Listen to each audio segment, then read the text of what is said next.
Hello guys, ఇదైతే day 2 of our Coorg trip అనమాట. So అప్పుడే ట్రిప్ కూడా అయిపోయింది. మాకైతే కొంచెం బాధేసింది. నేను బేసిక్గా ఎక్కడైనా ఒక ప్లేస్కి కానీ పర్సన్స్కి కానీ అలవాటు పడితే నాకు చాలా కష్టం అనమాట. It can be trip or it can be any place. ఎవరైనా ఇంటికి వెళ్ళి ఒక 4 రోజులు ఉన్నానంటే ఇంకా అంతే చచ్చెదిగులు వచ్చేస్తుంది అనమాట.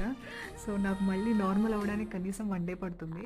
సో కూర్గ్ ట్రిప్ కూడా నాకు అలాగే అనిపించింది అనమాట. 1 డేలోనే మేము చాలా ఎక్స్ప్లోర్ చేసాము. మేము బేసిక్గా 1-2 డేస్ ట్రిప్ ఉంటే 90% ఆఫ్ ట్రావెల్ మేము ఫస్ట్ డేనే పెట్టేసుకుంటాము. సెకండ్ డే అసలు చిల్గా ప్రశాంతంగా ఉండి ఏదో ఒకటి అలా చూసుకొని ఇంకా రిటర్న్ అయ్యేటట్టు ప్లాన్ చేసుకుంటాం అనమాట, హడావిడి లేకుండా ఉండడానికి.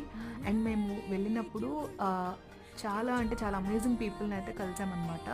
వాళ్ళు మాతో పాటు అక్కడ ట్రావెల్ చేశారు. సో ఒక 2-3 ఫొటోస్ అవి తీసుకున్నాము. అండ్ ఫైనల్లీ అయితే మేము ఇంకా బ్యాక్కి స్టార్ట్ అయిపోయాము. Thanks for watching this video. Do like, share and subscribe to our channel. Bye.